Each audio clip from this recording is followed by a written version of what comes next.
Сәлеметсіздер ме ұстаздар? Бұл видеода 2 минуттың ішінде осындай керемет дизайндағы слайдтарды қалай жасау керектігін көрсетеміз. Презентацияны жасанды интеллект көмегімен жасадым. Жасанды интеллекттің атауын соңында айтамын деместен бірден айта кетейін. Мұны гамма сайтымен жасаймыз. Сілтемесін описанияға қалдырамын. Сайтқа кірген бойда дәл осындай терезе шығады. Осы жерде «Зарегистрируйтесь бесплатно» басамыз. Тіркелеміз. Мен «Продолжить с помощью Google» деп тіркелдім. Енді экранның оң жақ жоғарысындағы 400 кредитке мән береміз. Қазір слайдты жасап көріп, қанша кредит қалғанын санаймыз. Бұл бізде лимит болып саналады. «Создать новый»ды басамыз. Слайдты жасау осы 3 қадамнан тұрады. «Ставить текст» басамыз.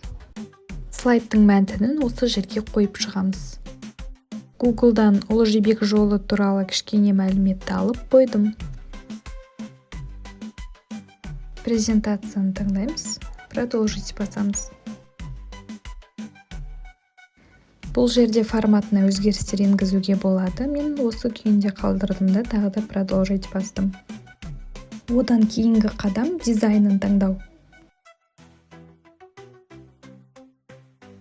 Таңдап болған соң «Сгенерировать» батырмасын басамыз.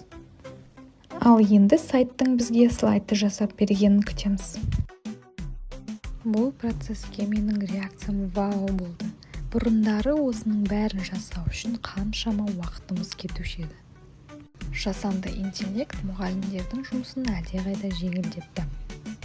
Міне слайдымыз дайын болды. Қараңыздаршы, қандай керемет дизайнды жасаған. Текстің грамматикасы мен суреттердің сәйкестігін өзіңіз бір тексеріп шығып, өзгертетін жерлері болса өзгертіп аласыз.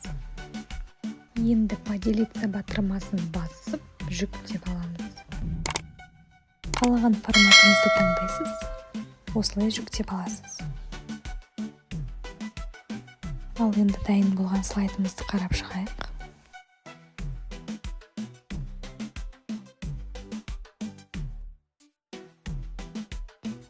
Видеоның басында айтып өткенімде, енді осы 6 беттік слайдқа қанша кредит кеткенін тексеріп көрейік. Ол үшін басты бетке барамыз. 360 кредит.